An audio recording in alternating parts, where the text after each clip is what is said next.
Hello. So let's just start IPC. And one thing that I want to clarify is that I won't be going through everything that is written in the PDF because most of the things are self-explanatory. जिस तरीके से मैंने लिखा है, ठीक है, तो उस पर टाइम वेस्ट करने का क्या ही फ़ायदा. And also I will try to maintain the sequence in which sir has taught us. और स्टार्ट करते हैं इसको. ठीक है, ये पहला मैक्सिम से सर ने स्टार्ट किया था, that is actus non फेसिट्रियम निसी main sit rea. But इसको पढ़ने से पहले हम लोग ना ये पढ़ लेते हैं कि भाई एक्टिस सीरियस और मेंस्ट्रिया क्या होता है. Let's start with actus reus. Actus reus का सीधा सिंपल मतलब ये होता है तुम्हारा एक्ट, कि भाई तुमने किया क्या है, तुम्हारा कंडक्ट क्या था. अगर हम इसकी डेफिनेशन पढ़ें, it refers to the physical act और conduct that constitutes a criminal offence. It is a critical element in establishing criminal liability. अब इसके बाद में जो लिखा हुआ human being as sound mind conscious conscious voluntary act includes omission, इसके ऊपर बाद में आएंगे. एक्टिव सीरियस का मतलब सिंपल से यही है कि भाई तुमने किया क्या है. Moving ahead. और मेंस्ट्रिया की अगर मैं बात करूँ, मेंस्ट्रिया का मतलब होता है गिल्टी माइंड, या फिर तुम्हारा इंटेंट क्या था. मेंस्ट्रिया की अगर हम डेफिनेशन पढ़, द मेंटल स्टेट और guilty intention of the accused when committing a crime. Proving menstruation is often necessary to establish criminal liability. Menstruation is an essential part unless it is excluded. We will come back to it later on. ठीक है, अब start करते हैं जो sir ने बताया था. I hope ये एक्टिस सीरियस और मेंस्ट्रिया का वैसे भी पहले से ही थोड़ा सा क्लियर होगा, बट हम स्टार्ट करते हैं. एक्टिस नॉन फेसिट्रियम निसी मेन सिट्रिया. ब्रैकेट में लिखा हुआ है, an act does not make a person guilty unless there is a guilty mind. To constitute or to categorize something as a crime, we need to have two things, that are mens rea and actus reus. इन दोनों में से कोई एक भी चीज़ नहीं होगी तो वो क्राइम नहीं आएगा, कहलाया जाएगा. फॉर एग्जाम्पल, चाकू है मेरे हाथ में, मेरे पास में कोई खड़ा हुआ है और समहाउ या उस पर्सन के चाकू लग जाता है, as a result of which that person died. Court लेकर जाते हैं, वहाँ पर ये केस आएगा कि भाई क्या मेरा मेंस rea था, did I intent to kill that person. नहीं, मेरे हाथ में चाकू था, मैं हो सकता है उससे कुछ सब्ज़ी काट रहा हूँ, या फिर हो सकता है कि मैं कसाई हूँ, मैं मीट काटता हूँ और उसके वो लग गया होगा, ठीक है, बचर जिसको कहते हैं. तो नहीं, मेरा मेंस rea नहीं था. इन दैट केस वो क्राइम की डेफिनेशन में, क्राइम के क्लासिफिकेशन में ये चीज़ नहीं आएगी, बिकॉज हमारा मेंस rea और एक्टिव सीरियस दोनों एक साथ प्रेजेंट होने चाहिए. बट देयर आर एक्सेप्शंस जिन पर हम बाद में बात करेंगे. ठीक है, दूसरा एग्जाम्पल ये हो सकता है कि मुझे किसी के ऊपर बहुत ज़्यादा गुस्सा आ रहा है, मेरे हाथ में चाकू है, मैं उस पर्सन के पीछे बहुत तेज़ी से भाग रहा हूँ with the intention of killing that person, कि एक बार मिल जाए फिर बताऊँगा इसको. हमारा क्लोज कॉन्टैक्ट होता है और मैंने उसके चाकू मार दिया, मैंने चाकू घुसा दिया उसके अंदर. लेकिन वो चाकू इस तरीके से लगता है कि उस पर्सन की डेथ नहीं होती है, बट चोट लग जाती है. कोर्ट में जाते हैं और बोलते हैं कि भाई इसका मेंस rea था कि मुझे मार देगा ये. अरे ऐसे कैसे था, अगर मेंस rea था तो एक्टिव सीरियस भी उस हिसाब से होना ही चाहिए. एक्टिव सीरियस के हिसाब से तो चोट लगी है तुम्हें, तो डेथ वाली तुम्हें पेनल्टी थोड़ी ना मिलेगी. वहाँ पर भी क्राइम की डेफिनेशन जो है वो फुलफिल नहीं होती है. उसमें ये है, ये जो इक्वेशन मैंने बनाई है वो इक्वेशन नहीं होगी पूरी, कि मेंस rea प्लस एक्टिव सीरियस इज इक्वल्स टू क्राइम. ये दो एग्जाम्पल से समझ आ जाना चाहिए. इसके अंदर कुछ और लीगल मैक्सिम्स भी हैं, वो सर ने नहीं बताए, बट वो मैंने अपनी अंडरस्टैंडिंग के हिसाब से लिख लिए थे. अब हम एक्टिव सीरियस पे दोबारा वापस आते हैं. Let's read the definition again. Refers to the physical act. Physical act क्या, कि मैं चाकू लेके भाग रहा था, मैंने चाकू अंदर घुसा दिया, दैट इज़ माई कंडक्ट. कि मैंने गोली मार दी, मैंने चाकू मार दिया, या मैंने किसी और तरीके से उस पर्सन को मौत के घाट उतार दिया, उसको बोलेंगे एक्टिव सीरियस, कि मेरा कंडक्ट ऐसा है. That constitutes a criminal offence. It is a critical element in establishing criminal liability. Exactly, कि भाई तुमने कुछ तो ऐसा किया ही होगा कि तुम्हारे ऊपर क्रिमिनल लाइबिलिटी आ गई. नहीं तो मैं किसी के चोट मार दूँ तो फिर वो क्रिमिनल लाइबिलिटी नहीं आएगी, कि नॉर्मल सी चोट तो लगी थी, सिंपल हर्ट आएगा. सर ने एग्जाम्पल दिया था कि अगर इमेजिन करना हो इसको, एक्टिस नॉन फेसिट्रियम निसी मेन सिट्रिया को, एक हाथ में बीकर लो, केमिस्ट्री लैब में जो बीकर्स मिलते हैं, दूसरे हाथ में एक्टिव सीरियस का बीकर लो, ठीक है, और एक बड़ा सा बीकर लो जिसमें जिसको क्राइम लेवल करो। एक हाथ में तुम्हारा मेंसरिया है, एक हाथ में तुम्हारा एक्टिव सीरियस है। जितना मेंसरिया डालोगे उतना एक्टिव सीरियस भी डालना पड़ेगा, तभी जाके वो क्राइम बनेगा।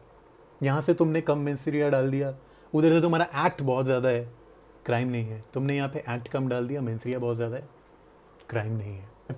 लेट्स कम बैक टू एक्टिव सीरियस। It is a critical element in establishing criminal liability.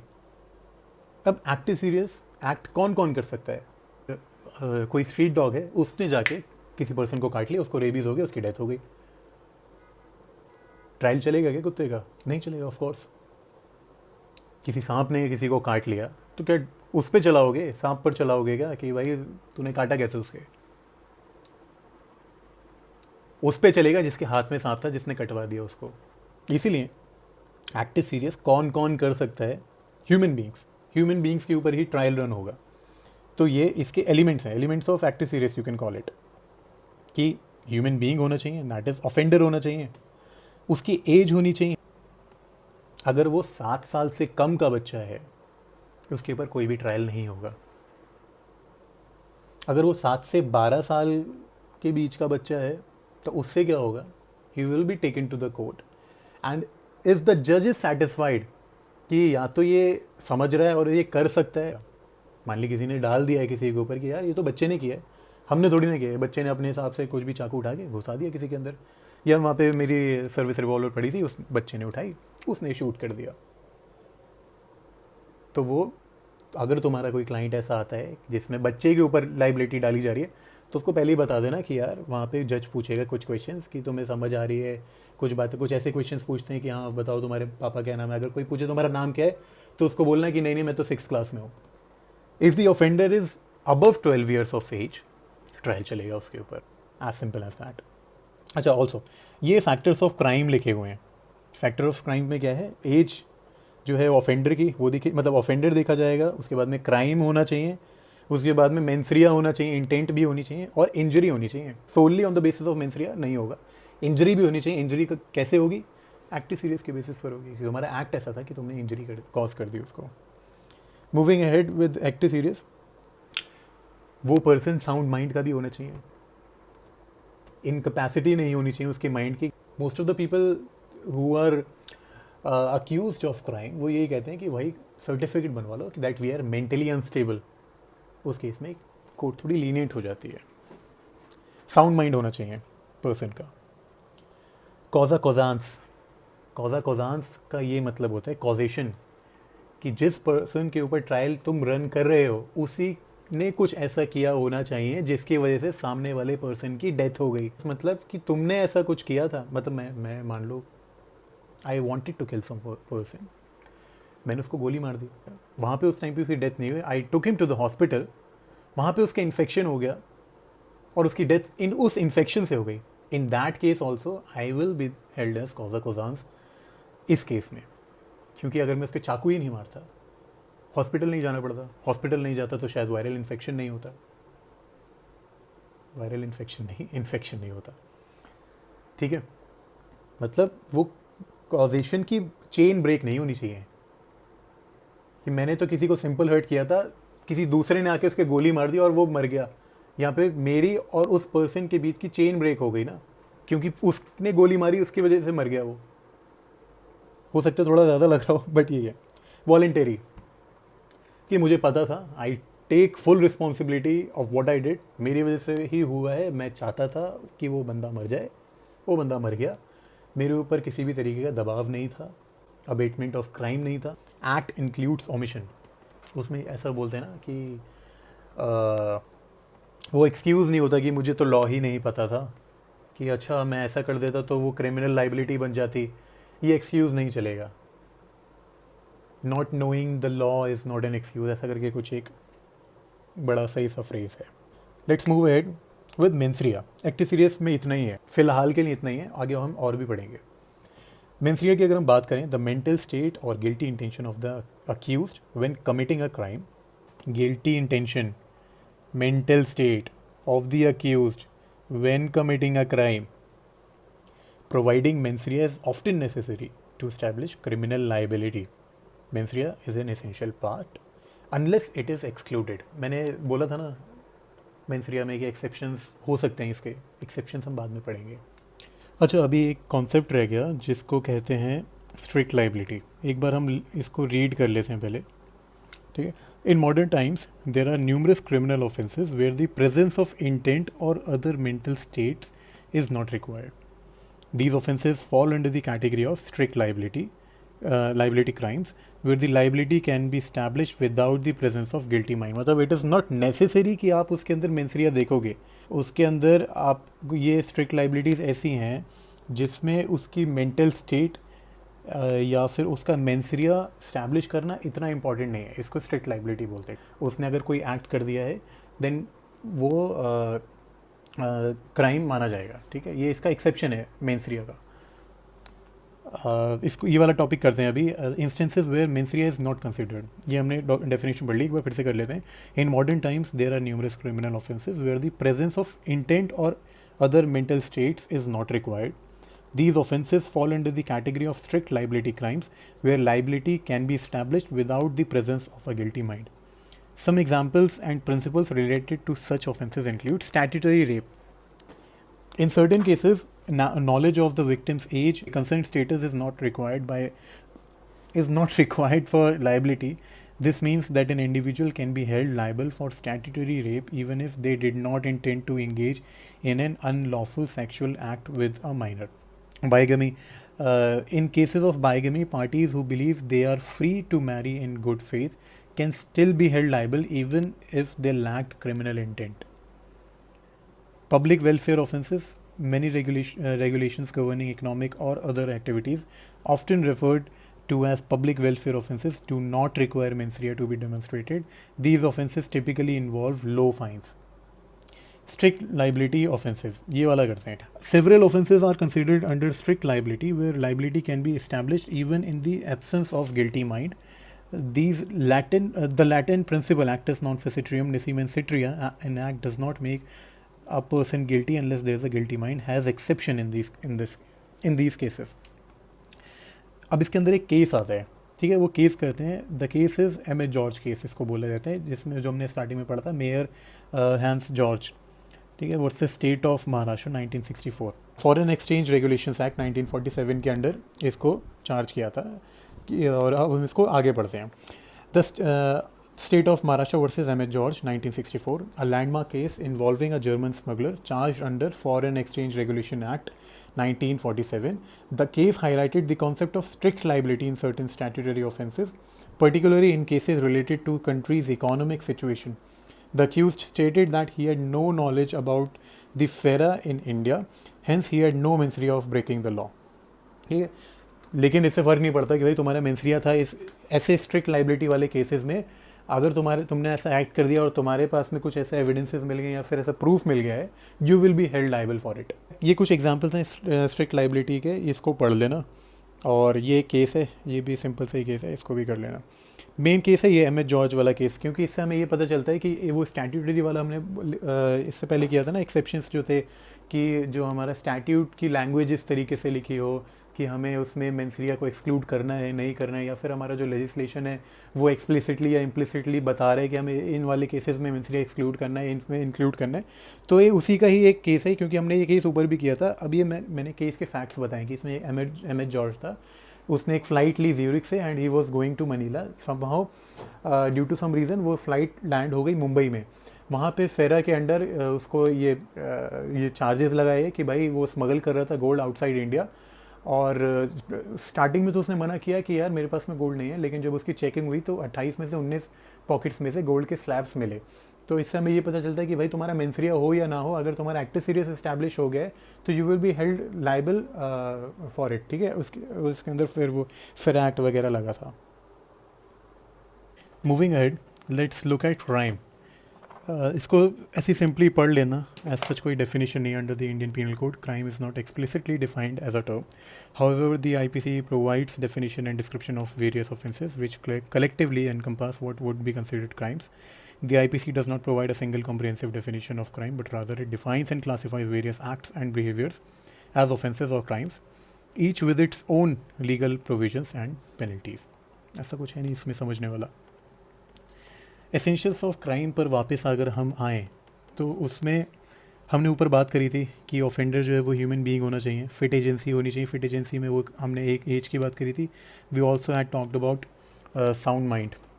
ठीक है, leave this portion for some time because ये हम आगे इसको डिस्कस करेंगे. हाँ, एक एक्सेप्शन हम लोग डिस्कस कर लेते हैं, एक एक्सेप्शन हम डिस्कस कर लेते हैं रादर, मेंसरिया और एक्ट सीरीज की. मेंसरिया की एक्सेप्शन क्या है? Let's say crime. In my neighbourhood there lives a minor girl. मेरे उन नेबर्स के साथ में काफ़ी अच्छे रिलेशंस. मैंने क्या किया, out of love, out of affection, मैंने उस लड़की को बोला कि आओ बेटा तुम्हें मैं चॉकलेट खिला के लेकर आता हूँ. To which the girl also agreed. मैंने उसको गाड़ी में बैठाया और मैं उसको चॉकलेट खिलाने लेकर चला गया. जब मैं शॉप पर पहुंचा तो मैंने देखा कि अरे यार वहाँ पर उसके पापा खड़े हुए हैं and he is looking not very comfortable और हैप्पी अबाउट इट कि मैं उनकी बेटी को उनसे बिना पूछे लेकर आ गया चॉकलेट खिलाने के लिए. एडिशनली उसके पापा भाई लॉयर भी निकल गए. उन्होंने बोला कि भाई you will be charge for kidnapping. मैं बोला नहीं भैया या अंकल, मैं तो बस उसको चॉकलेट खिलाने लेकर आया हूँ. तो वो अंकल मुझे वहाँ पे आईपीसी का बेयर एक्ट या फिर केस मैट्स खोल के दिखाएंगे और बोलेंगे कि नहीं, मेंसरिया का एक्सेप्शन है ये किडनैपिंग जो तुमने किया है, इसमें मेंसरिया नहीं देखा जाएगा, इसमें तुम्हारा सिर्फ और सिर्फ एक्टिव सीरियस देखा जाएगा कि तुमने एक माइनर चाइल्ड को उसके पेरेंट्स की परमिशन के बिना कहीं उन लेकर आ गए. आई will be charge for kidnapping. इसमें वो मेंसरिया नहीं देखेंगे. मैंने स्टार्टिंग में बात करी थी ना कि मेंसरिया के एक्सेप्शंस हैं, यही वो एक्सेप्शन है. और भी इसमें एक्सेप्शंस हैं मेंसरिया के. But to start off with, this is the exception of kidnapping जिसमें मेंसरिया नहीं देखा जाएगा, एक्टिव सीरियस देखा जाएगा और मेरे ऊपर आई will be charge for kidnapping. उसके बाद में फिर वो कोर्ट डिसाइड करेगी कि भाई क्या उसकी इंटेंसिटी है मेरे क्राइम की. ठीक है, मूविंग एहेड. एक्टिव सीरियस के अगर हम एक्सेप्शन बात करें तो क्रिमिनल कॉन्स्पिरेसी है. Suppose Purnima, you and I conspire to loot a bank on Monday and surprisingly on Tuesday we get caught. Police आ जाती है और वो बोलती है कि यार तुम लोग बैंक लूटने वाले थे, तुम तो क्रिमिनल्स हो, तुम्हें जेल होगी and the court will be moved. लेकिन वहाँ पर क्या हुआ कि भाई since we have yet not committed the crime, हमारा एक्टिव सीरियस अभी नहीं आया है, we won't be charge. Bank लूटने के चक्कर में obviously will be charge criminal conspiracy के अंडर, लेकिन इंटेंसिटी जो क्राइम की वो नहीं होगा क्योंकि अभी तक हमारा एक्टिव सीरीज कंप्लीट नहीं हुआ है. मैंने एक बीकर वाला एग्जांपल दिया था, इसको ऐसे भी समझ सकते हो कि सपोज़ हमारे पास में एक ये है वेइंग स्केल है. यहाँ पर मैं डालता हूँ, यहाँ पर जाके बैलेंस हो जाएगा ना. इधर से मैं एक्टिव सीरीज डाल रहा हूँ, यहाँ से मैं मेंसरिया डाल रहा हूँ. तो ये बैलेंस होना चाहिए, तभी जाकर ये क्राइम क्लासीफाई होगा. कोई भी चीज़, कोई भी एक्ट जो मैं करूँगा. ठीक है, मेंसरिया ज़्यादा हो गया, एक्टिव सीरीज ज़्यादा हो गया, कम हो गया, उस केस में क्राइम की डेफिनेशन थोड़ी सी हिल जाती है. ठीक है, ये दो एक्सेप्शंस हैं मेंसरिया और एक्टिव सीरीज की जिसके बारे में मुझको बात करना था. ठीक है, विदाउट द एक्टिव सीरीज देयर इज नो क्राइम. ठीक है, exception is criminal conspiracy. Mens rea is established, example looting a bank. Mens rea हो गया, एक्टिव सीरीज नहीं हुआ है. इंजरी, अगर मैं ये वेइंग स्केल की ही बात करूँ, मैं किसी के पीछे भाग रहा हूँ with the intention of killing that person, मैंने उसके चाकू मार दिया, लेकिन चाकू इस तरीके से लगा कि उसको सिंपल हर्ट ही हुआ, थोड़ी सी चोट लगी. बट मेरा इंटेंशन क्या था? मेरा इंटेंशन था, मेरा मेंसरिया क्या था कि मैं उस पर्सन को डेथ कॉज करूं. लेकिन ऐसा नहीं हुआ, सिंपल हर्ट हुआ. तो मेरा मेंसरिया यहाँ से ये थोड़ा हैवी हो जाएगा, ये मेरा थोड़ा लाइट रहेगा. इस केस में भी क्राइम की डेफिनेशन में वो इक्वेशन में फुलफिल नहीं होगा. ठीक है, इंजरी डिपेंड करेगा कि भाई तुम्हारा क्या हुआ है. Mens rea should match actus reus और actus reus should match mens rea, तब जाके ही वो क्राइम की इक्वेशन कंप्लीट होती है, फुलफिल होती है. You will have this doubt कि भाई अगर मैंने किसी को सेल्फ डिफेंस में मार दिया तो क्या होगा. सेल्फ डिफेंस में भी तुम्हारा क्या होगा कि वो लाइक फॉर लाइक होना चाहिए. यहाँ ऐसा नहीं कि किसी कोई बस हवा में ही बात कर रहा है and the person was unarmed, you took out your gun and you shot that person. उस केस में भी वो माना जाएगा crime. Blameworthy state of mind. Before criminal accountability a person must possess a blameworthy state of mind. वही guilty mind, guilty conscious. Example, inflicting injury in self defence is not illegal, however doing so with the aim of revenge is illegal. Incorporation into definitions, इसको बस read करेंगे हम लोग. Many offences in Indian Penal Code require that the crime be committed voluntarily, dishonestly, knowingly, fraudulently, etc. This shows the fraudulent, dishonest or negligent mindset that constitutes the guilty mind. Exceptional offenses, we will talk about it, ठीक है, कि किस case में exceptions होते हैं. इसमें एक majority और माइनॉरिटी जजमेंट वाला केस है, जैसे जो एम एच जॉर्ज केस भी है, केस सुब्बाराव जजमेंट भी है इसके अंदर. उसमें हम देखेंगे कि मेंसरिया कहाँ पर हम लोग उसको विल पिक मेंसरिया, और हम उसके बाद में क्रिमिनलिटी जो है उसकी या फिर क्रिमिनल लाइबिलिटी डिफाइन करने की कोशिश, कहाँ पर हम we don't have to take help of mens rea. Exceptional offences, such offences in India are defined without consideration of mens rea, such as crimes against state और काउंटरफीटिंग कॉइनेज. काउंटरफीटिंग कॉइनेज का मतलब है कि जो मैं मतलब घर पे ही सिक्के बनाने लग जाऊँ, उसको काउंटरफीटिंग कॉइनेज बोलते हैं. Moving ahead, general exceptions. In India, mensria as a condition of penalty is codified in the general exception, section 76 to 106 of the penal code. These sections outline situations where mensria is not considered, leading to no culpability. Now, what are these sections 76 to 106? ये chapter 4 में है general exception. 76 है act done by a person bound or by mistake of fact believing himself bound by law. It starts from here. 106 क्या है, right of private defense against deadly assault when there is a risk of harm to innocent person. और मैंने एक चीज़ और बोली थी, mens rea weakens the law, to strengthen law the mens rea needs to be removed. ठीक है, हमने इसके ऊपर बात. अच्छा, पहले मैंने बोला था कि हम ये वाला पोर्शन अभी छोड़ेंगे कुछ टाइम के लिए. Now let's come back to it. अब हम करते हैं एसेंशियल्स ऑफ क्राइम. ऑफेंडर कौन हो सकता है, कौन होना चाहिए, ह्यूमन बीइंग होना चाहिए, फिट एजेंसी होना चाहिए, जिसमें साउंड माइंड, एज, ये वाले फैक्टर्स थे. एजेंसी की अगर हम बात करें तो इसमें कॉजेशन और वॉलंटरीनेस के दो कॉन्सेप्ट. वॉलंटरीनेस का ये मतलब है कि जो पर्सन है वो बिना किसी दबाव के और पूरे होश हवास में जो भी एक्ट सीरियस है उसका या फिर जो कंडक्ट है, एक्ट है, वो उसको कमिट कर रहा है. और यहाँ पे ये वाला भी है common law doctrine of mens rea, a persons awareness of the fact that his और हर कंडक्ट इज़ क्रिमिनल. तो ये बात उसको पता होनी चाहिए, ठीक है, इसको वॉलंटरीनेस बोलेंगे. कॉजेशन का ये मतलब है कि मान लो ए ने बी के चाकू मार दिया, A stabs B resulting into death of B. What is the cause of B's death? Stabbing. इसको कॉजेशन बोलते हैं. और यहाँ पर हम देखेंगे चेन ऑफ कॉजेशन, ठीक है. चेन ऑफ कॉजेशन ये होता है कि जो एक्ट था वो कॉज और उसका इफेक्ट, कॉज और इफेक्ट के बीच की जो चेन है ये ब्रेक नहीं होनी चाहिए. अगर तुम्हें क्रिमिनल लाइबिलिटी इस्टेब्लिश करनी है तो अगर वो ब्रेक हो जाएगी तो फिर क्रिमिनल लाइबिलिटी तुम जिसको समझ रहे हो उसके ऊपर नहीं होगी. मतलब मान लो ए ने बी के चाकू मारा और वो समहाउ उसकी डेथ किसी और रीज़न की वजह से हो गई, तो फिर वो उसकी डेथ का रीज़न ए नहीं होगा, वहाँ पे चेन ऑफ कॉजेशन ब्रेक हो जाएगी. इसके बारे में हम आगे पढ़ेंगे. यहाँ पे एक थ्योरी आती है, theory of routine hazard. Theory of routine hazard का अगर मैं एग्जांपल दूँ, suppose A is running after B with the intention of, with the mens rea of killing B.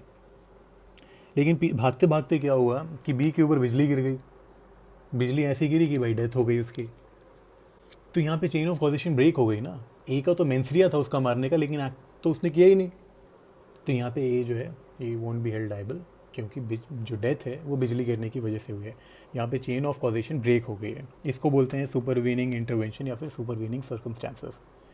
Alright, एक एक्सकल रूल का यहाँ पे मैं कॉन्सेप्ट थोड़ा फ्लोट कर देता हूँ कि एक्सकल रूल ये होता है, इसको एग्जांपल देते हैं. सपोज ए और बी के बीच में लड़ाई हो रही है, हस्बैंड वाइफ हैं दोनों.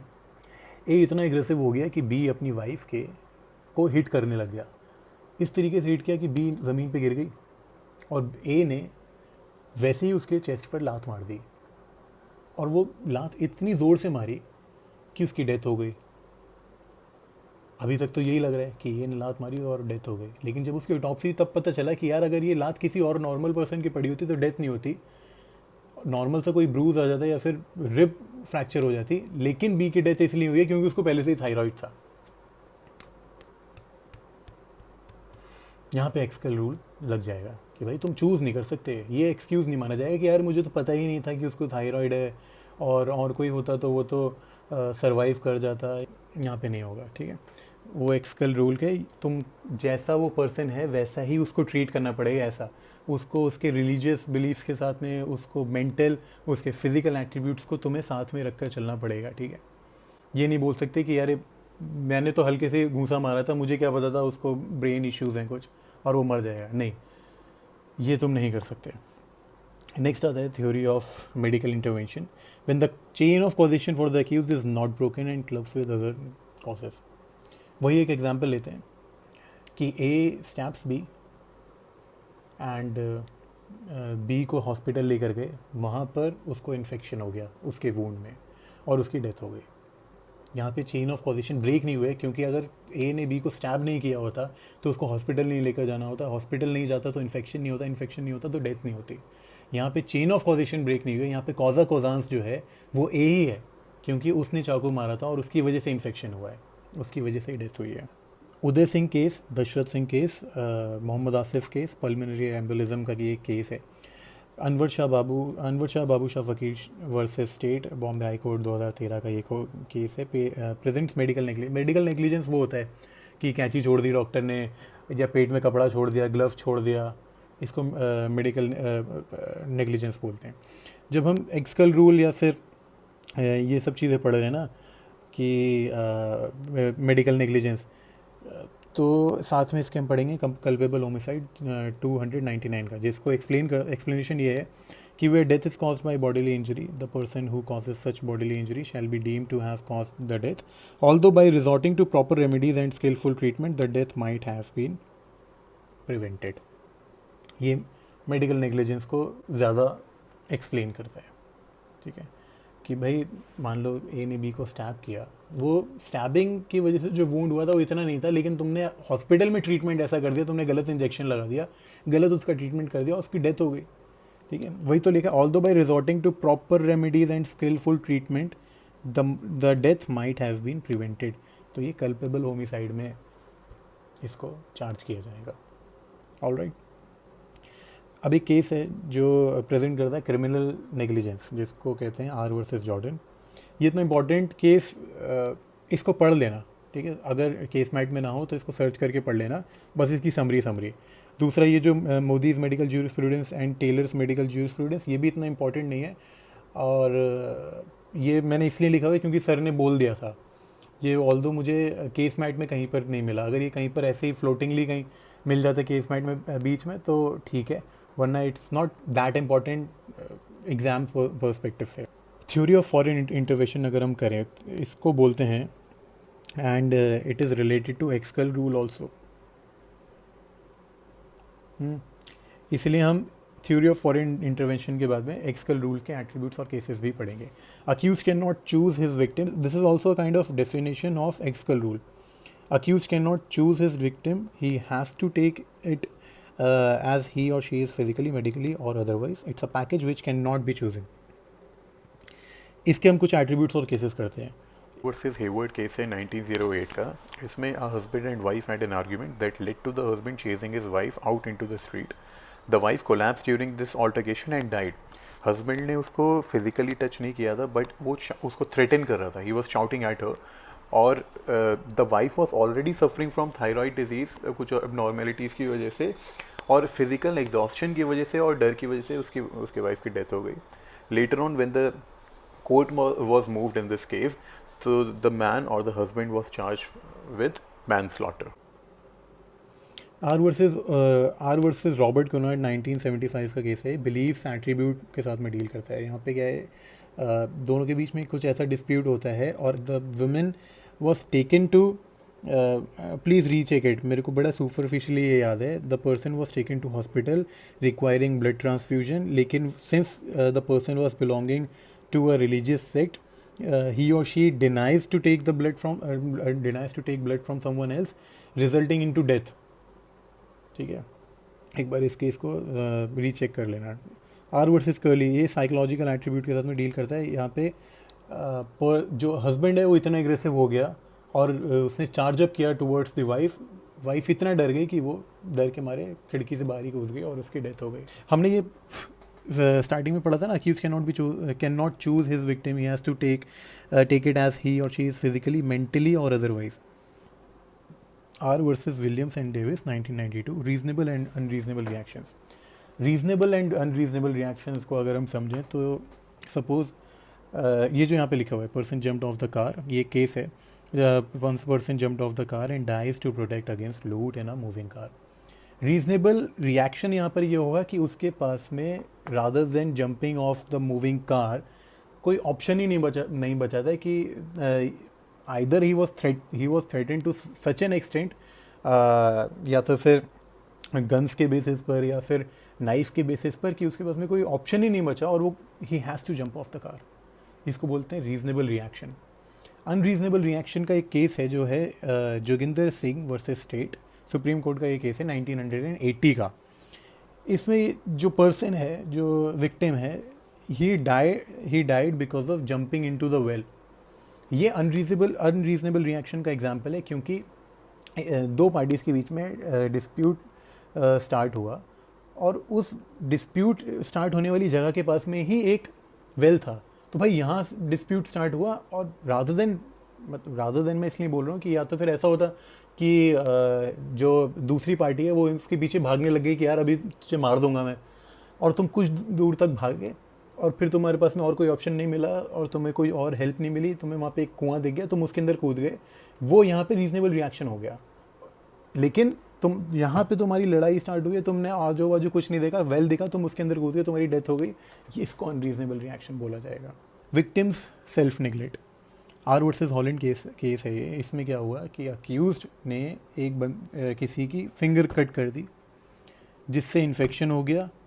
इन्फेक्शन इसलिए हो गया क्योंकि वो जो था हॉस्पिटल ही नहीं गया जिसकी उंगली कट करी थी, और उसकी डेथ हो गई। अब जिस बंदे ने उसकी फिंगर कट करी थी, ही वॉज हेल्ड लाइबल कि भाई इसके पीछे कॉजा कोजांस जो है वो तुम ही हो उसकी डेथ के पीछे की। भाई तुमने उंगली नहीं काटी होती तो वो इन्फेक्शन भी नहीं हुआ था और वो सिचुएशन भी अराइज नहीं होती कि इसको हॉस्पिटल लेकर जाना है या नहीं लेकर जाना है। तो मतलब एजेंसी या फिर कॉजा कोजांस, इसकी डेथ के पीछे तुम ही हो। It came forward that we would differentiate between positive act and omission of neglect to break or not to break the chain of causation. R versus Peer, knife injury to the victim leading to bleeding but stopped after some time, and the evidence showed that he, through his own positive act, he did something that bleeding again started, and because of blood loss he died. The chain of causation was broken. इसमें ये है A और B के बीच में क्या हुआ, उसने उसको चोट मार दी, मान लो उसने उसको स्टैब किया, सिंपल हर्ट हुआ, he was taken to hospital और उसकी ड्रेसिंग कर दी है, उसको घर लाया गया। उसने आउट ऑफ क्यूरियोसिटी या फिर चुल की वजह से उसने उसको और ज़्यादा एग्रेवेट कर ली अपनी सिचुएशन, उस चोट में, उस वोंड में कुछ छेड़खानी करके। तो यहाँ पे चेन ऑफ कॉजेशन ब्रेक हो जाएगी, क्योंकि वो तुम्हारा सेल्फ नेग्लेक्ट की वजह से हुआ है। तुमने वो खुद को इंजरी कॉज करी है, रादर देन कि तुम उसके ऊपर ब्लेम करो कि यार तूने मेरे को पहले क्योंकि स्टैब कर दिया था उसकी वजह से हुआ है। क्योंकि वहाँ पे तो तुम ठीक हो गए थे, तुम you were taken to hospital से आने के बाद में तुमने उसमें कुछ छेड़खानी कर दी और उसकी वजह से तुम्हारी डेथ हो गई। तो मल्टीपल नेग्लिजेंट एजेंसीज, इसमें ये है ए और बी हम लोग अभी तक ये केसेस कर रहे थे कि ए ने स्टैब कर दिया, शूट कर दिया, ये कर दिया। यहाँ पे मल्टीपल नेग्लिजेंट एजेंसीज़ की हम बात करेंगे, ठीक है। एक केस है सुशील अंसल केस, 2014 सुप्रीम कोर्ट का केस है, बहुत पॉपुलर, जिसको उबार सोनेमा केस के नाम से भी जानते हैं। दिल्ली का केस है ये। यहाँ पे एक मूवी लगी हुई थी, सुपर हिट हाउसफुल मूवी, और ब्लैक में टिकट्स बिक रही थी। जो कैपेसिटी थी उस कैपेसिटी से ज़्यादा उसमें लोग बैठे हुए थे, एक्स्ट्रा बेंचेस लगा के, थिएटर ने एक्स्ट्रा बेंचेस लगा दी थी उसके पीछे। अब ताकि लोग अंदर से बाहर और बाहर से अंदर ना आ जाएं मूवी देखने के लिए, बाकी के जो डोर्स थे उनको लॉक कर दिया गया था थिएटर के।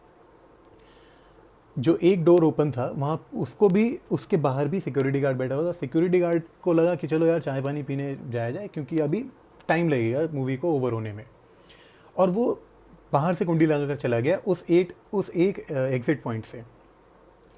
किसी तरीके से वहाँ पे शॉर्ट सर्किट स्टार्ट हो गया और fire broke out.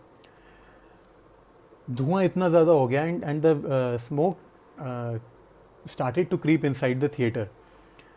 If I'm not mistaken, 76 people died in this case, in this accident. और यहाँ पर मल्टीपल नेग्लिजेंट एजेंसीज में किस किस का नाम आया कि भाई फर्स्ट जो टिकट सेलर्स थे कि भाई तुमने इतनी टिकट्स बेची क्यों, दूसरा ओनर्स कि यार तुमने इस तरीके की प्रिकॉशनरी मेजर्स क्यों नहीं लिए हुए थे, या थिएटर्स में इस तरीके के इंतज़ाम क्यों नहीं किए थे कि अगर आग लग जाए तो क्या क्या करना है। तीसरा ये था कि जो सिक्योरिटी गार्ड था, they tried to put all the blame on the security guard, लेकिन सुप्रीम कोर्ट ने बोला कि नहीं, the owners, the Ansal brothers will be held liable for it. दूसरा केस है Kurban Hussain case 1965, supreme court का ये भी केस है। इलीगल पेंट फैक्ट्री, इलीगल इसलिए बोल रहा हूँ बिकॉज फैक्ट्री एक्ट के अकॉर्डिंग वहाँ पे कुछ ना कुछ प्रिकॉशनरी मेजर्स या फिर वेंटिलेशन जो है उस तरीके का नहीं था, सैनिटेशन उस तरीके का नहीं था, जिस तरीके से people were dealing with the stuff वो ठीक नहीं था, इसलिए इसको इलीगल बोला जा रहा है। यहाँ पे एक पेंट फैक्ट्री थी जिसमें एक सोल्यूशन बनाना होता था, और उस सोल्यूशन को बनाने के लिए 2 केमिकल्स लगते थे, और उन 2 केमिकल्स को मिक्स करने से पहले उनको प्रिपेयर करना पड़ता था एट अ हाई टेम्परेचर। वहाँ के जो वर्कर्स थे उनकी 5 बजे शिफ्ट ओवर हो जाती थी, 5 या 6 बजे, और जब वो केमिकल्स प्रिपेयर हुए तो उनको मिक्स करने से पहले कूल डाउन के लिए थोड़ा सा टाइम लगता था। उन्होंने क्या किया कि यार शिफ्ट हमारी ओवर होने वाली है, उन्होंने एज इट इज़ उसको गर्मा गर्म मिक्स कर दिया। ऐसी रिएक्शन हुई कि वहाँ पे आग लग गई और लोग मर गए। यहाँ पे जो सुपरवाइज़र था, ओनर्स थे और जो वर्कर्स थे, इनको एजेंसीज माना गया, लेकिन जो वर्कमैन थे यहाँ पर eventually and finally the workers were held liable for this accident और फॉर द डेथ्स।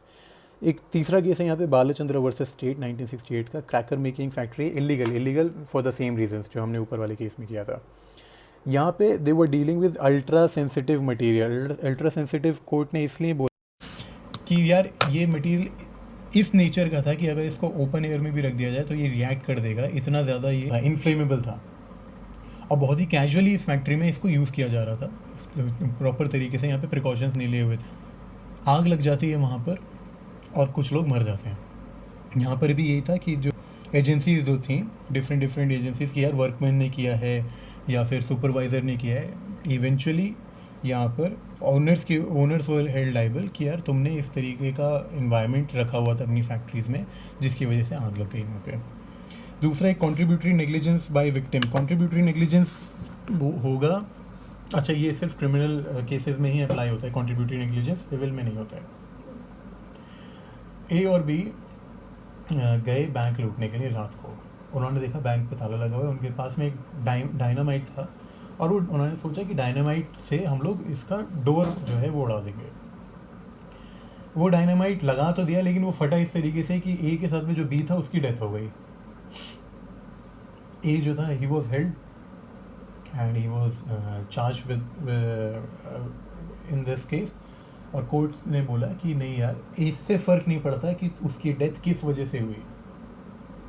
ए ने बोला कि यार मैंने तो कुछ नहीं किया और मुझे नहीं पता था कि ऐसे फट जाएगा, वो तो मेरा दोस्त था, मैं नहीं चाहता था कि उसकी डेथ हो गई, हम तो सिंपली लूट के हिसाब से गए थे, तो हमारे ऊपर वही चार्जेस लगाने चाहिए। कोर्ट ने बोला कि नहीं, इसको कॉन्ट्रीब्यूटरी नेग्लिजेंस बोलेंगे कि भाई तुम्हारी गलती की वजह से उसकी डेथ हो गई, you will also be held liable for the murder, तुम्हारे ऊपर मर्डर का भी चार्ज लगेगा। Next we have unexpected twist. अगर मैं इसका एग्जांपल दूं तो A wants to kill B, और उसने बी को एक एप्पल दे दिया इंजेक्टेड विद पॉइजन। बी ने उसको थोड़ा सा बाइट किया, उसको थोड़ा कुछ कड़वा वगैरह लगा, उसने सी को पकड़ा दी कि भाई तू खा ले। सी ने वो खाया and resulting into death of C. यहाँ पे ए के लॉयर ने बोला कि यहाँ चेन ऑफ कॉजेशन तो ब्रेक हो गई क्योंकि बी ने सी को वो एप्पल दिया था। तो कोर्ट ने ये बोला कि नहीं, इट डजेंट मैटर कि वो एप्पल बी ने सी को दे दिया, आपने उस एप्पल में पॉइजन इंजेक्ट किया था, then you will be held liable. इसको अनएक्सपेक्टेड ट्विस्ट इसलिए बोला जा रहा है कि ए तो बी को मारना चाहता था बट बी ना मर के सी मर गया। ठीक है, यहाँ पे वो चेन ऑफ कॉजेशन वाला वो ब्रेक नहीं हुआ है, इसको अनएक्सपेक्टेड ट्विस्ट बोलते हैं। और बाकी इसके अंदर ये 4 शेड्स ऑफ मेंसरिया बचा हुआ है, 4 टाइप्स ऑफ मेंसरिया। इंटेंशन है, रेकलेसनेस है, नॉलेज और नेग्लिजेंस। वो बोल दिया गया मैंने, नेग्लिजेंस। हाँ, तो बस ये है, इसको सिंपली रीड कर लेना, ये बहुत ईजी है। Now that we have read काफ़ी ज़्यादा चीज़ें, तो ये इतना डिफ़िकल्ट नहीं होगा। ठीक है, and that would be all.